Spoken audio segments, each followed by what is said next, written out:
Time travel. കാലത്തെ അതിജീവിച്ചുള്ള ഈ യാത്രകൾ പതിറ്റാണ്ടുകളായി സയൻസ് ഫിക്ഷനിലെ ഒരു ജനപ്രിയ വിഷയമാണ്. പക്ഷേ യാഥാർത്ഥ്യം വളരെയധികം കുഴപ്പങ്ങൾ നിറഞ്ഞതാണ്. എല്ലാ ശാസ്ത്രജ്ഞന്മാരും ടൈം ട്രാവൽ സാധ്യമാണെന്ന് വിശ്വസിക്കുന്നില്ല. ടൈം ട്രാവൽ മാനവരാശിയുടെ തന്നെ നാശത്തിലേക്കുള്ള വഴിയാകാം എന്നുള്ള അഭിപ്രായക്കാരുമുണ്ട്.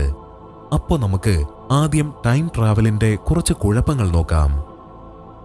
ഒന്നാമതായി, ബൂട്ട്സ്ട്രാപ്പ് പാരഡോക്സ്.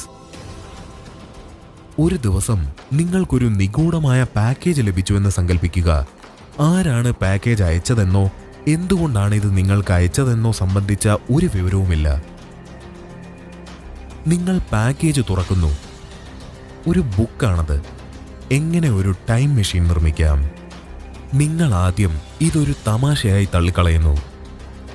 എന്നാൽ അത് വായിച്ചതിന് ശേഷം അതിൽ എന്തൊക്കെയോ യാഥാർത്ഥ്യമുണ്ടെന്ന് നിങ്ങൾ വിശ്വസിക്കുവാൻ തുടങ്ങുന്നു.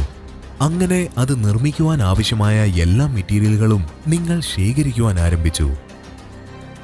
അങ്ങനെ നിങ്ങളത് നിർമ്മിക്കാൻ ആരംഭിച്ചു. ഒടുവിൽ 20 വർഷത്തിനും പരാജയപ്പെട്ട നിരവധി ശ്രമങ്ങൾക്കും ശേഷം നിങ്ങൾ ഒരു വർക്കിംഗ് ടൈം മെഷീൻ നിർമ്മിക്കുന്നു. ഈ കഴിഞ്ഞുപോയ സമയങ്ങളിലൊക്കെ തന്നെ ഈ പുസ്തകം എവിടെ നിന്നാണ് വന്നതെന്നോ എന്തുകൊണ്ടാണിത് നിങ്ങൾക്ക് അയച്ചതെന്നോ നിങ്ങൾ ഒരിക്കലും കണ്ടെത്തുന്നില്ല. പെട്ടെന്ന് തന്നെ നിങ്ങളുടെ ചിന്തയിലേക്ക് അത് കടന്നു വരുന്നു. ആരായിരിക്കും ഈ ബുക്ക് തനിക്ക് തന്നത്? ഉടൻ തന്നെ നിങ്ങൾ ബുക്കും എടുത്തുകൊണ്ട് ടൈം മെഷീനിൽ കയറുന്നു. എന്നിട്ട് 20 വർഷം പുറകിലോട്ട് പോകുന്നു. നിങ്ങൾക്ക് ഈ ബുക്ക് കിട്ടിയ ആ ദിവസത്തിലോട്ട്. നിങ്ങൾ ഉച്ചവരെ നിങ്ങളുടെ വീടിന്റെ പുറത്ത് കാത്തു നിൽക്കുന്നു.